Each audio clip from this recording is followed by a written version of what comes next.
You've probably heard the word absurdism thrown around, maybe to describe some strange piece of art or movie that didn't quite make sense. But what if I told you it's not just about things being weird? What if it's actually a really profound philosophy about how to find meaning in a world that seems to have none? Well, today, let's pull back the curtain and demystify what it's all about. That's the feeling, right? You're shouting out into the universe, asking for a sign, for some kind of purpose, a grand design. And what you get back is just nothing. Silence. That very specific feeling, that's our starting point for this whole conversation. And look, it's an easy mistake to make. We use the word absurd in everyday life all the time to describe something that just doesn't add up. But when we talk about it in a philosophical sense, it's pointing to something way more specific and honestly a lot deeper.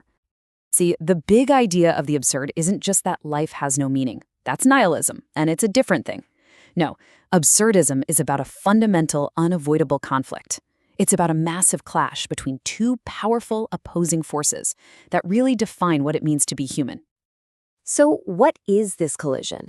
This is the absolute heart of absurdist thought. And it's a conflict that's happening inside every single one of us, every single day. Okay, so picture this. On one side, you've got us, humanity.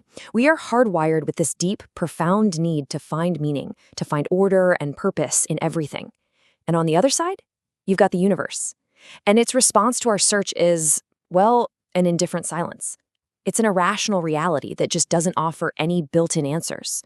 That tension, that gap between what we crave and what we get, that's the collision at the heart of absurdism. So this is the key takeaway right here. The absurd isn't the universe itself being meaningless. It's the tension. It's the tragic, conflicting awareness of these two things existing at the exact same time. Our desperate search for meaning and the universe's complete lack of any to offer. That sensation is the absurd. Okay, so if we're faced with this cosmic standoff, what are we supposed to do? Just give up?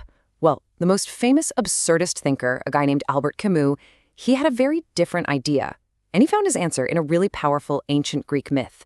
This is one of the most iconic lines in all of 20th century philosophy. Now, if you don't know the story, Sisyphus was a king who was cursed by the gods to push a massive boulder up a hill for all of eternity, only for it to roll right back down every single time he reached the top. A pointless, endless task. And Camus tells us we must imagine this man happy. How on earth is that even possible? Well, Camus laid out this amazing three-part rebellion. First, you have to acknowledge the futility. You see the boulder for what it is, an endless, pointless task.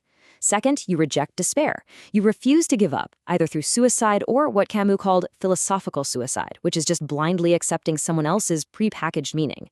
And third, and this is the genius part, you embrace the struggle. By consciously choosing to pour yourself into that task, you find your freedom. The meaning isn't waiting at the top of the hill. It's found in the act of pushing itself. Now, a philosophy this powerful couldn't just stay locked up in dusty old essays. Nope, it absolutely exploded into art, theater, and literature, creating an entire genre that was dedicated to exploring this very human conflict. The seeds of this were planted way back in the 19th century by thinkers like Kierkegaard and Nietzsche. But it was the widespread disillusionment after two world wars that was like pouring gasoline on the fire. I mean, think about it. People were dealing with the collapse of old values, the horrors of war.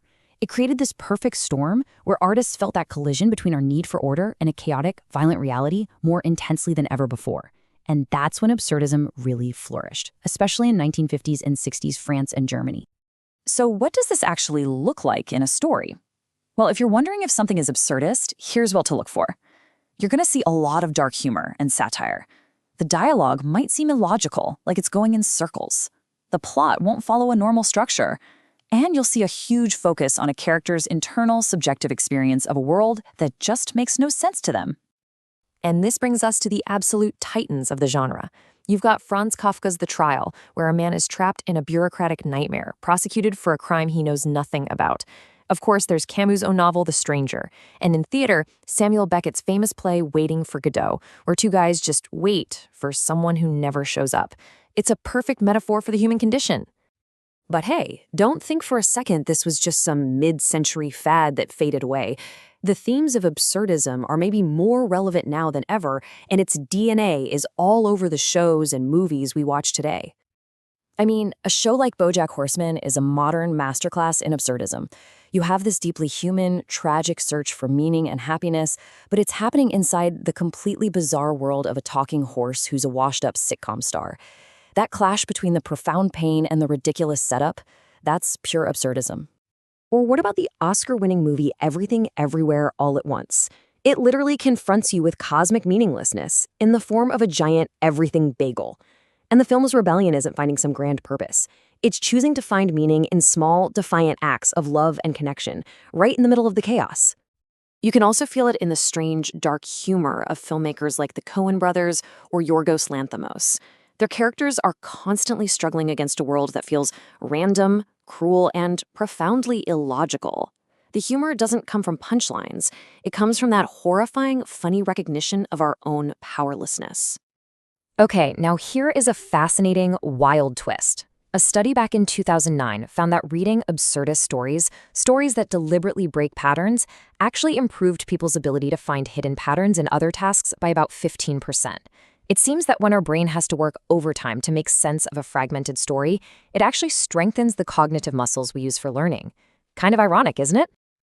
So after all this talk of silence and futility and endless struggle, it's really easy to walk away thinking that absurdism is just a grim, depressing philosophy. But is that the whole story? Is it really just about accepting that nothing matters? I want to leave you with this final thought. A writer once described Camus's work, his whole attempt to find a reason to live without a god or some preordained destiny, as a movement of love towards humanity. And that's really it. Absurdism isn't about giving up. It's about the ultimate rebellion, the choice to live, to love, and to find our own defiant joy right in the middle of the struggle itself.